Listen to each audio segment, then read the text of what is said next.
Amis téléspectateurs, bonjour et bienvenue sur Congo Culture Télévision. Je vous présente en ce jour l'émission À la rencontre 2.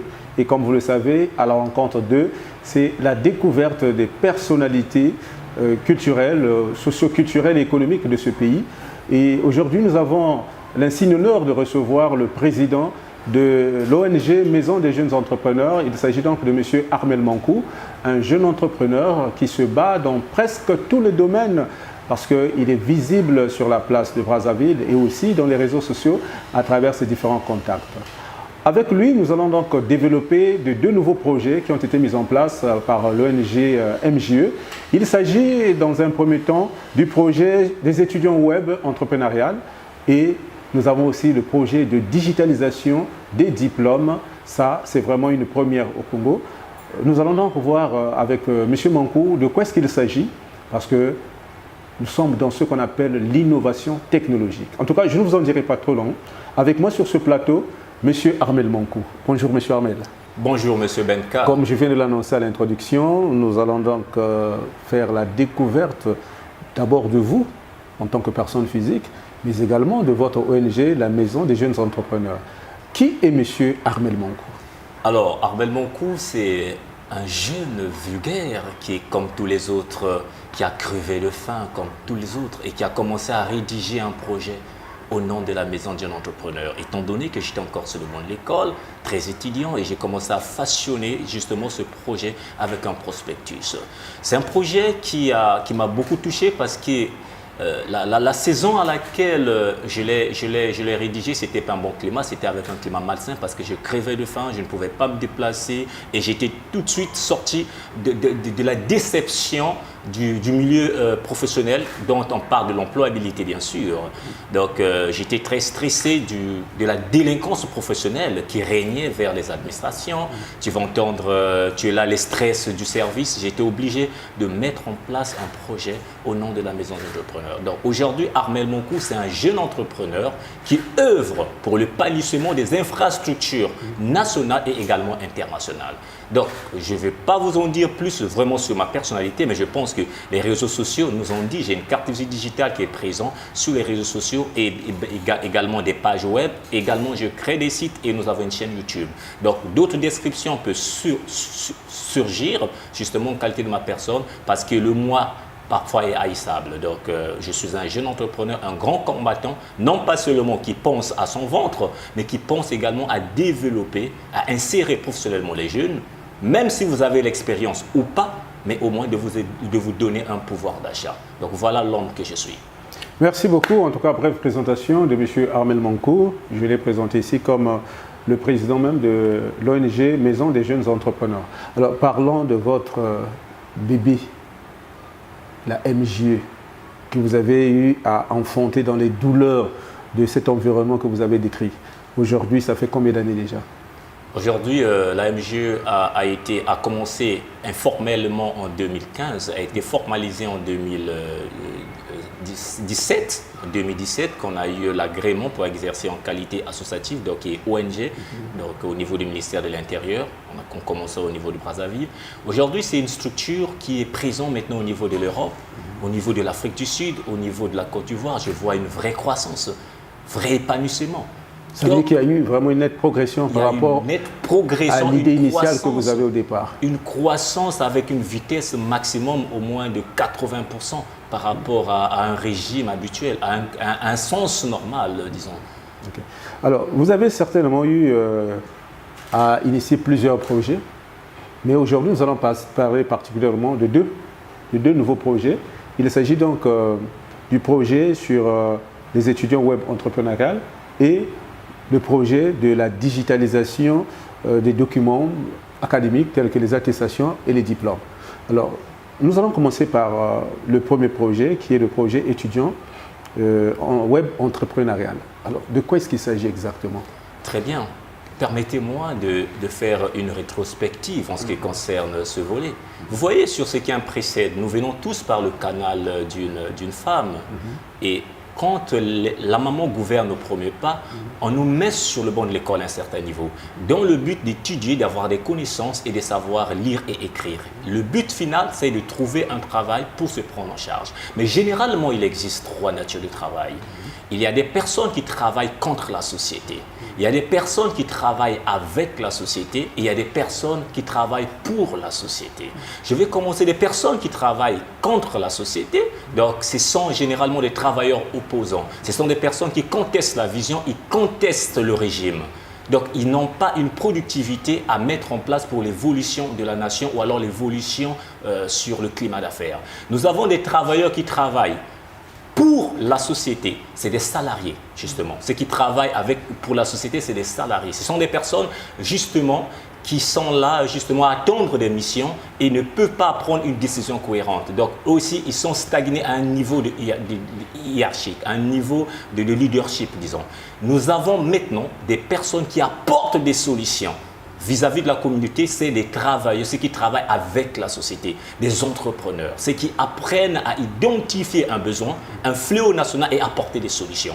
Le rubrique du projet, donc alors là je viens atterrir sur le projet étudiant au web entrepreneurial, consiste à donner, à insérer les jeunes étudiants, à leur donner la mentalité entrepreneuriale, de leur inciter à la marche entrepreneuriale. Et là vous parlez des étudiants finalistes. Les étudiants pas finalistes, peu importe. Ceux qui sont encore en cours de formation. Tu es sur le banc de l'école, tu es en formation, tu dois avoir un pouvoir d'achat. Tu es de déranger papa et maman. Maman suit. Il y a des pères, on ne doit pas simplement voir nos droits en tant qu'enfants, mais on a également une contribution, des devoirs. Mais les enfants également peuvent, tu es sur le banc de l'école, regardez l'Afrique anglophone. Un pas sur le banc de l'école, un pas dans le monde des business. Alors ici, on veut également que les jeunes étudiants, tu es sur le banc d'école, comme à peu près dans les sud des autres. En Europe, tu vas voir une personne qui est sur le banc d'école, mais il a un temps pour le travail, il travaille en ligne. Il a son entreprise à lui. Pas qu'il travaille, il dépend de quelqu'un, non, il est indépendant. Il gère son temps, il est maître de son temps, il peut accorder 1 heure, 30 minutes de temps la journée et le monsieur a de l'argent, la dame a de l'argent. Donc, qu'est-ce qui se passe? Il s'agit de les mettre en place, une bonne configuration, des outils de communication digitale, les sites e-commerce. Nous sommes en pleine grande croissance et digitalisation numérique. Et tout le monde peut être formé et avoir la capacité de vendre. Qui ne peut pas vendre? Nous avons tous des besoins physiologiques. Posez une question à un étudiant. Tu as combien de listes de contacts de tes amis sur les réseaux sociaux ou alors même dans ton répertoire? Tous ces contacts-là, ce sont des prospects qualifiés oui, qui désirent forcément un besoin, qui expriment forcément un besoin. Il s'agit justement de les susciter de l'intérêt. Parce que pour réussir à vendre, soit identifier le besoin ou alors créer le besoin. Tu ne peux pas vendre tant que la personne ne désire pas. Exactement. Raison pour laquelle ces jeunes ont déjà des contacts chauds. Ils ont déjà des clients. Mais ils ne savent pas qu'ils portent déjà des clients, des personnes qui peuvent désirer les produits. Alors nous, on signe des partenariats avec des structures qui peuvent mettre à notre disposition leurs produits et biens. Quelle est l'entreprise qui ne veut pas vendre?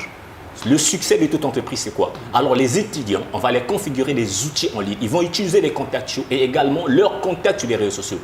Et oui, ils deviennent en quelque sorte des intermédiaires entre les entreprises et les clients. Voilà, des porteurs d'affaires ou de mise en relation des clients. Donc, ils sont là à défendre. Donc, vous, l'entreprise, vous faites quoi? Moi, je vends la marque Croco des vêtements. Alors, dans son entourage, il peut susciter quelqu'un qui a besoin des chaussures. Okay. En faisant quoi? Et lui, il sert d'interface pour libérer l'interface. Il a son entreprise en ligne. On configure même les moyens de paiement en ligne.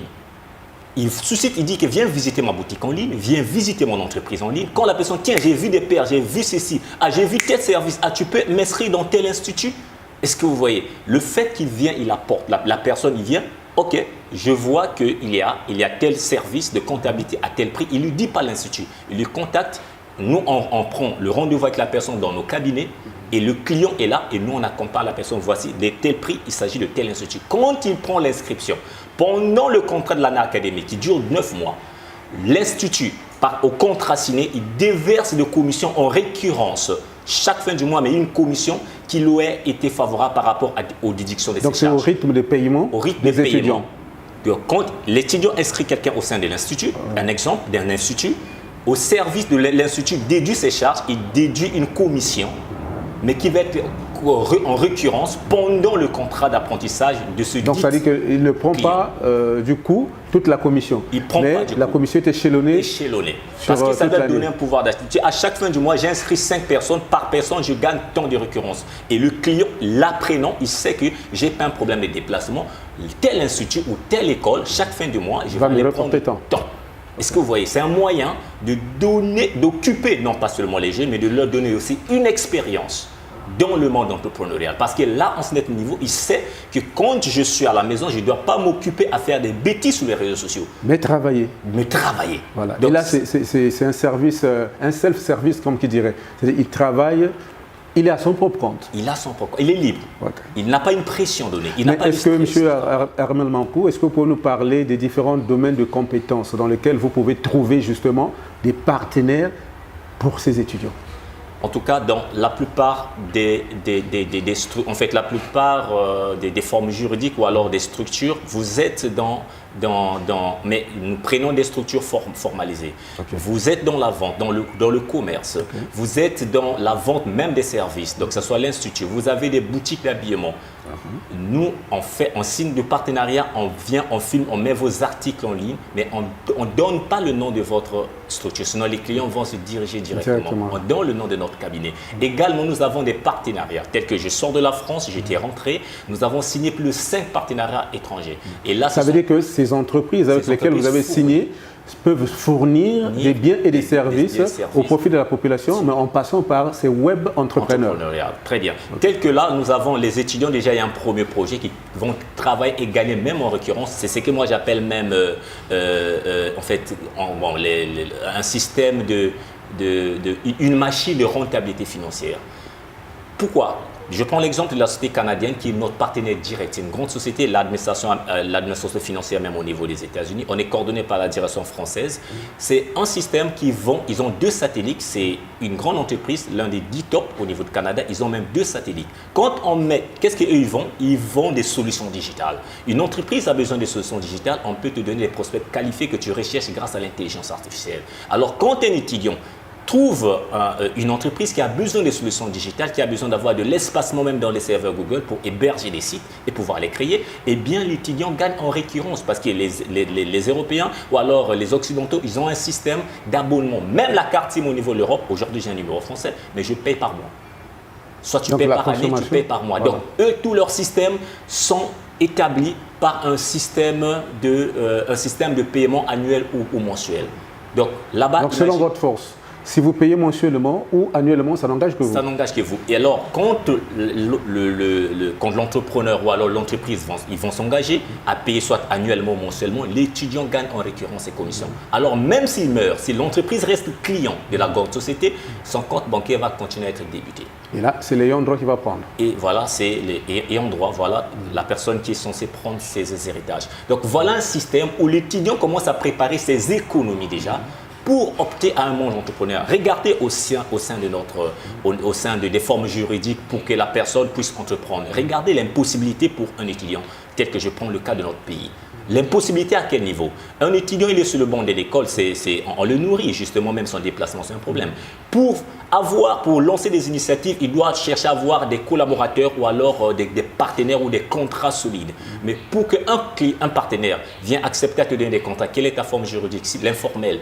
Est-ce que c'est vrai que ça fait vu l'économie d'une nation, mais pour la circulation. Mais pour avoir des contrats potentiels, faire des activités. Il faut être reconnu. Il faut être reconnu par la tutelle, mais déclarer même la forme juridique le plus négligeable, c'est-à-dire que la forme EI, entreprise individuelle, il faut avoir même dans les papiers, c'est 100 000 francs. Le minimum. Le minimum possible. Et alors, tu déclares les papiers, tu dois mettre en place dans l'environnement une maison commerciale pour être connu, parce que tes produits doivent être connus. On doit te visiter, tu dois être référencié. Alors, quand tu le mets, les maisons dans les milieux commerciaux, ce n'est pas moins de 100 000 francs à bord du boulot. Est-ce qu'on est d'accord? Le loyer vous coûte. Le loyer vous coûte. Il y a une caution qui est là. Et également, en dehors du caution, vous devrez chercher maintenant à mettre à disposition des biens ou services. Et il faut les acheter. Voilà. Même si ce sont des services, tu as besoin du matériel. Ça fait partie des ressources. Il faut avoir du matériel. Un investissement initial. Un investissement. Donc, avec moins de 1 million, il est quasiment impossible d'entreprendre dans la légalité. Est-ce que vous voyez, c'est très difficile, donc c'est quasiment impossible qu'un étudiant dispose d'abord de 1 million pour mettre en place une entreprise et de surcroît Il faut disposer le temps. Donc, on peut dire en quelque sorte que le projet web entrepreneurial est une solution, c'est un palliatif à toutes ces tracasseries entrepreneuriales. Ça donne une expérience dans le monde entrepreneurial au niveau des contact avec l'étranger. En contact avec les étrangers qui sont des directeurs même des entreprises. Ce sont des entreprises qui peuvent même les employer demain. Ça fait partie des avantages. Ils enrichissent leur CV. Une expérience sur la capacité de vendre. Aucune entreprise ne va pas vouloir quelqu'un qui va la porter des clients. Chaque entreprise, ce qui enrichit même les entreprises, c'est les clients.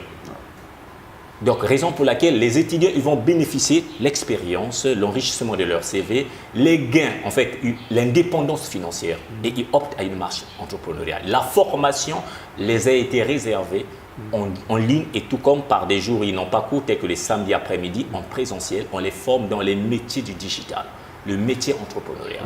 Donc avant de rentrer dans ce projet, il y a d'abord une formation de base qui est donnée ici à la MJE. La formation est lors de la mise en pratique. On a compris que si on se met encore à former pendant une période, on va nouer à ce qu'on appelle par le fléau de l'étudiant éternel. Il finit à l'institut, il voit que non, là-bas il y a une formation digitale, il vient, il fait la formation digitale, là-bas il y a une formation en formation. De formation en formation, c'est un grand sans pratique. Sans pratique. Nous, qu'est-ce qui se passe? On te configure déjà des outils en ligne et on te dit, voilà comment ça fonctionne, voilà comment on. Donc c'est une mise en pratique. C'est une formation en exerçant, en mise en pratique. Okay.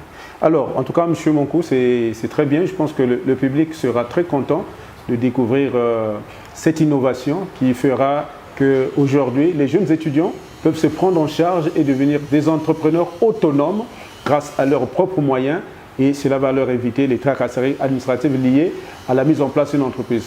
Même si la finalité, M. Monkou, ce serait toujours de pouvoir avoir la forme juridique qu'il faut et être reconnu officiellement. Mais nous pensons que ce serait un tremplin pour eux de pouvoir acquérir déjà cette expérience qui va les porter vers l'avant. Vous ne vous êtes pas arrêté par ce projet, vous avez mis en place un deuxième projet. Il s'agit donc du projet qui compte numériser les attestations, les diplômes, afin de les rendre visibles sur une plateforme internationale et de favoriser une reconnaissance à l'échelle planétaire. Ça aussi, je pense que c'est quelque chose de très frappant. Est-ce que vous pouvez nous en parler? En tout cas, personnellement, c'est un projet qui m'intrigue, ça me va droit au cœur par rapport à la solution que nous avons apportée au niveau du Congo-Brazzaville, au niveau de l'Afrique, parce que nous avons observé l'image salie des instituts, mais qui ne pèse pas sur les instituts, mais qui pèse sur les étudiants finalistes. Qu'est-ce qui se passe? Regardez quand une personne vient frauder un diplôme. Aujourd'hui, la technologie est tellement avancée. Les bons tricheurs sont des intelligents. Il n'a même pas besoin de scanner. Il a besoin de reproduire la conception de ton diplôme. Il va les reproduire, tes cachets. Il va chercher à signer comme le directeur. Les cachets là, c'est combien? Au Congo, la fabrication, c'est 1500. Il paye quoi? Il est un informaticien ou alors il consulte un informaticien. Il va chercher justement à faire la photocopie et prendre le cachet légalisé de votre établissement. Il refait des cachets, il pose. Dites-moi, quelles sont les mesures de vérification au sein des entreprises lors des recrutements de ces diplômes? Combien d'entreprises partent sur le terrain dans des instituts pour aller vérifier que l'authenticité des diplômes, l'authentification, en fait, montrer l'exactitude de ces diplômes? Combien d'instituts ou alors des entreprises partent sur le terrain pour certifier cette vérification? Ça veut dire tout simplement qu'il y a une grande quantité de faux diplômes en circulation. Des faux diplômes en circulation il y a la tromperie. C'est-à-dire que les entreprises, il n'y a pas une vérification fiable sur ce volet. Alors, qu'est-ce qui se passe? Les étudiants qui subissent... Pour ne pas vous arrêter, je pense que vous parlez là d'une question d'actualité. Parce que sur le plan national, il y a un député qui a été démis de ses fonctions, donc qui a perdu son immunité parlementaire. Jusqu'à condamner à 30 ans de travaux forcés. Parce qu'il aurait utilisé un faux diplôme. Donc je pense que tout ce que nous faisons aujourd'hui peut avoir des répercussions demain. C'est donc le temps de pouvoir changer ces choses. Et vous, au niveau de la MJE, vous avez trouvé la solution. C'est exactement mettre en circulation un système qui protège les diplômes. Voilà. Alors, le système qui protège ces diplômes aujourd'hui, c'est ce que je disais tout à l'heure. Merci bien pour cette complémentarité. Alors, ce système va permettre justement à sauver l'image de l'établissement parce que les étudiants finalistes, quand ils viennent au sein des entreprises, ils sont condamnés. Imaginez-vous, je suis un entrepreneur, je recrute pour un institut, je ne cite pas le nom. et que je constate que, parce que la personne qui fraude le diplôme, c'est une personne qui n'est pas compétente, soit qui n'a pas mérité le diplôme, mais il a de l'estime, il a de l'idée sur cette option-là. Alors il vient chercher l'emploi, je le garde. Par incompétence, je le licencie. Mais je vois le centre qu'il est venu ou l'institut qu'il est venu. Voilà. Demain et on jette l'anathème sur cet institut. Sur cet institut-là. Demain après-demain, je suis en phase à nouveau de recrutement. Je vois les mêmes diplômes de cet institut ou de cette école ou alors de ce centre qui vient se présenter. Et on pense du coup à l'incompétence. Je vois déjà l'incompétence. Qui va vouloir répéter les mêmes erreurs deux fois? Au moment où on apprend dans les erreurs, meilleur apprendre ça dans les erreurs. Je ne vais pas recruter parce que ça va encore revenir sur les mêmes histoires. Alors, qu'est-ce que moi je fais? Je vais pas le faire comprendre qu'est-ce qui se passe. Je veux lui compliquer la vie dans les questions et déclasser le dossier. Alors, moi, je vois l'image qui va être sauvée. Alors, ça se passe comment? On est en train de numériser des diplômes. On les met dans des serveurs Google. Étant donné que nous travaillons avec des partenaires étrangers qui nous donnent l'accessibilité de numériser les diplômes. Cette fois-ci, le diplôme est là, mais il y a l'image de la personne. Il y a ses réseaux sociaux. Il a même un bouton WhatsApp où il peut mettre à jour son CV. On peut télécharger 1000 fois son CV. Il y a son image, l'original en ligne. Il y a les contacts et les sites internet de l'école. Et un numéro administratif, un bouton WhatsApp de numéro administratif où tout entrepreneur, depuis son bureau, il peut demander une recommandation ou une vérification. Est-ce qu'exactement en telle période, tel étudiant est passé par votre institut? Alors là, on laisse un message, une recommandation, on voit c'est une entreprise, l'administration, c'est son travail. Voilà. Il a droit à répondre à ces dites questions. Et tout ceci est valable grâce à ce code QR. Code QR, une fois scanné, l'image de la personne sort, ses réseaux sociaux sortent, le diplôme, l'original sort en ligne, les références de la personne, du diplômé sort, et ainsi que du centre ou de l'institut qui a délivré justement ces diplômes. Et là aussi, il faut dire qu'entre guillemets, ces personnes peuvent aussi être en difficulté parce qu'à travers les réseaux sociaux, les contacts sociaux, on peut rentrer dans votre vie privée. Très bien. L'avantage, c'est que ça vient sauver ce qu'on appelle par la délinquance juvénile de nos jeunes frères. Imaginons, moi aujourd'hui, je sais qu'une fois que je suis dans tel institut, à la fin, je vais avoir un diplôme où les recruteurs vont accéder sur mes réseaux sociaux. Ça corrige mes limitations. Je sais qui fréquenter sur les réseaux sociaux, quel poste mettre sur les réseaux sociaux. Ça vient corriger un peu le dévaste qu'on fait. Parce qu'apparemment, les gens se libèrent sur les réseaux sociaux. Ils se libèrent sur les réseaux sociaux, ils se défoulent, ils font n'importe quoi. Ils oublient que c'est une identité. Sans pourtant voir qu'ils sont en train de salir leur identité. Voilà. Donc ici, là, ça corrige un peu cette délinquance également. Et l'avantage, l'autre avantage vient surgir au niveau de l'étudiant finaliste, c'est qu'il peut se permettre aujourd'hui à rechercher son emploi, non pas seulement dans la zone géographique congolaise ou nationale, mais sur le plan international. Tel que moi, j'ai 3 témoignages, 3 de mes assistants, dont je peux même me permettre à citer les noms. Il y a Frim, Madame Lorena Venera, qui était justement à mes côtés. J'ai fait des diplômes et j'ai fait la recommandation. Les entreprises au niveau de l'extérieur leur ont envoyé le billet et les messieurs sont partis, la dame est partie. Aujourd'hui, Lorena est au niveau de la France. Aujourd'hui, Frim est au niveau de l'Italie. Madame Venera est au niveau de Dubaï. Est-ce que vous voyez des pays différents, mais grâce à quoi? Les entreprises là-bas, ils ont cherché les profils et on a posté en ligne. Ils ont vu les diplômes légalisés et les services, leur expérience, qu'ils ont travaillé dans le compte d'une organe, d'une ONG et ils ont vérifié. Nous, on a envoyé des requêtes. Moi, j'ai recommandé, j'ai rempli les formulaires et il y a eu confiance. Donc ça veut dire que c'est possible de quitter de Brazzaville à Dubaï, à Paris, grâce à une demande en ligne. En demande en ligne. Pourquoi? Parce qu'il y a une assurance, il y a exactitude de votre diplôme, il y a authentification de votre diplôme. Les structures, pourquoi est-ce qu'on évite de recruter n'importe qui? On licite ton diplôme, on ne peut pas procéder à la vérification de ton diplôme. Pourquoi oser même t'envoyer un billet pour te donner de l'emploi? Alors ici, ça mine le climat déjà de vérification des diplômes plus facilement. Ça vient corriger ce problème sur le plan national et également pour un étudiant de rechercher son emploi sur l'échelle mondiale, pas simplement dans une zone géographique définie, mais cette fois-ci sur l'échelle mondiale. En tout cas, merci beaucoup, M. Mankou. Je pense qu'il y a à boire et à manger, comme on dit souvent dans vos 2 projets. C'est sûr que ceux qui nous ont suivis seront très marqués de ces grandes innovations et n'hésiteront pas à vous contacter pour les plus amples informations. Est-ce qu'on peut déjà avoir le numéro par lequel on peut rencontrer M. Mankou et plus précisément la Maison des jeunes entrepreneurs pour creuser sur ces 2 projets innovateurs que vous venez de mettre en place? Bien sûr que oui. La Maison des jeunes entrepreneurs, c'est joint au numéro 06, donc plus 242 06 859 21 90. Actuellement, étant donné que nous avons donc je répète le numéro, plus 242 06 859 21 90. Et moi personnellement, j'utilise mon numéro français parce que j'ai noué pas mal des relations, des collaborateurs. Quand on tente de me joindre, le numéro ne passe pas. Dans mon WhatsApp, je l'utilise personnellement avec mon numéro français qui s'est joint à plus 33 7 45 31 98 68. Ça, c'est mon numéro WhatsApp. Personnellement, vous tombez sur moi. Eh bien, je peux le répéter. Donc, plus 33 7 45 31 98 68. Ça, c'est le numéro WhatsApp. Et sur les structures, actuellement, nous avons 2 points. Vous pouvez nous joindre au niveau de 22 rue Kélé, au niveau de Mongali, et nous sommes également au niveau de l'immeuble Yoka Berna au 2e niveau, justement dans les espacements de Kosala. Donc 2e niveau, immeuble Yoka Berna, ou encore 22 rue Kélé, au rond-point Mongali. Nous travaillons avec ces 2 cabinets. Actuellement, on a envie également de s'étendre un peu un point au niveau de Batignolles, mais c'est un projet déjà en cours.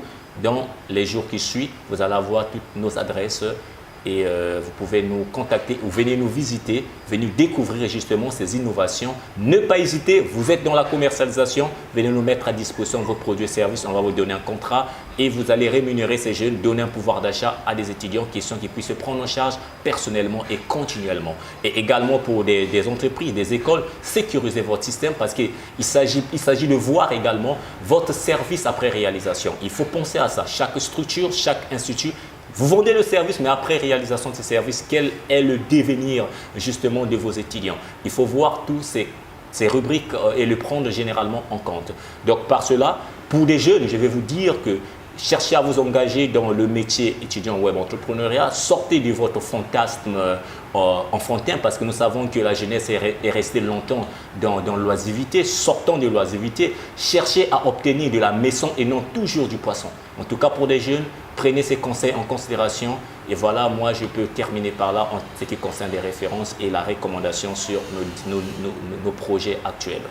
La MJE, c'est une équipe jeune et dynamique qui est au service de la jeunesse, au service de tous ceux qui veulent sortir de la précarité à travers des projets ou des innovations qui peuvent effectivement les mettre en phase. Alors, nous avons posé la question à quelques collaborateurs de M. Armel Mankou que nous avons trouvé ici au bureau de la MJE. Nous allons donc suivre un extrait de ces interventions et nous revenons juste après. Moi, c'est M. Zanza Zeza Joseph Paul.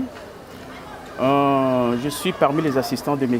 Armel Mankou et partenaire de la MJE. Pourquoi nous regardons plus la jeunesse? Pourquoi nous sommes focus à la jeunesse? Parce qu'aujourd'hui, ce que nous devons savoir, l'Afrique est le continent le plus jeune du monde. Et ces jeunes gens doivent être coachés, doivent être accompagnés, doivent être formés. Et retenez que si ces jeunes gens sont formés, sont coachés, sont accompagnés, demain, après-demain, rassurez-vous, l'Afrique sera le continent le plus riche du monde. Parce qu'aujourd'hui, la richesse de l'Afrique, c'est la population. Et cette formation et cette coaching, cet accompagnement que nous donnons, c'est les teaching et les learning.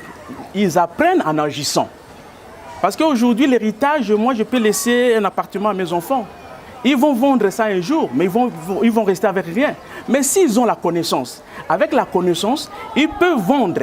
Vous vendez la connaissance et vous avez votre connaissance. Donc voilà ce que nous voulons léguer aux jeunes gens, pas seulement au Congo, surtout que la MG traverse les frontières, au Congo et à travers l'Afrique. Merci beaucoup. Je suis Madame Elena Antondele Mikwiza, collaboratrice de la MJE. Je suis là pour mettre la main dans la pâte, sensibiliser, encourager la jeunesse sur le projet étudiant web entrepreneurial, pour les encourager, les sensibiliser sur l'idée innovatrice que la MJE accompagne pour l'avenir de la jeunesse, pour leur garantir, avoir une capacité financière, quoi. Donc c'est ça notre objectif et le projet est très intéressant, voilà pourquoi je suis là pour soutenir le projet. Je me nomme Béni Dimina, je suis assistante de la MJE. L'entrepreneuriat est une chose qui nous permet vraiment d'avoir une indépendance financière. Le fait d'entreprendre autant qu'étudiant nous permet vraiment d'avoir une indépendance financière dans plusieurs cas. Voilà pourquoi j'invite à vous, frères, sœurs étudiants de venir chercher à avoir plus d'expérience dans les formations, dans plusieurs domaines, faire plusieurs activités. Voilà pourquoi je vous invite à venir dans la Maison des jeunes entrepreneurs et je vous assure que ce lieu va vous accorder un plus dans votre carrière, dans votre cursus, si je peux dire cela. Je me nomme Charles Kimfumu, web entrepreneur, collaborateur de la MJE et partenaire aussi. La MJE en sigle, ce qui signifie Maison des jeunes entrepreneurs, accompagne les jeunes à pouvoir acquérir certaines compétences qui les permettront à pouvoir gérer leurs entreprises, la création et l'accompagnement. Et bien nécessairement, c'est dans ce volet que je suis en train d'évoluer parce qu'à la base, c'est vrai qu'on peut bâtir un projet, mais pour qu'on puisse avoir une feuille de route, disons, il faut qu'il y ait des mentors, il faut qu'il y ait des accompagnateurs. Et la MJE est mieux placée pour cela dans mon cas. Et bien évidemment, je suis en train d'évoluer puisqu'il y a plusieurs projets qui se bâtissent et on m'inclut dans ce genre de projets. Il y a vraiment de l'évolution. Merci beaucoup, M. Armel Mankou. Ce serait donc votre dernier mot. Et je pense que notre entretien a été très édifiant pour la jeunesse, surtout, qui donc a cette capacité aujourd'hui d'entreprendre, de se prendre en charge et de développer personnellement des activités en toute autonomie afin de se lancer dans ce domaine et par la suite de pouvoir se formaliser et devenir une vraie entreprise digne de ce nom. En tout cas, nous disons merci à tous ceux qui nous ont suivis et qui continuent de faire confiance à Congo Culture Télévision à travers l'émission À la rencontre 2. Aujourd'hui, vous avez eu donc M. Armel Mankou, président de l'ONG La Maison des jeunes entrepreneurs. Prochainement, vous serez certainement en face d'un autre acteur socio-culturel et éducatif. Je vous dis au revoir et à nous revoir la semaine prochaine.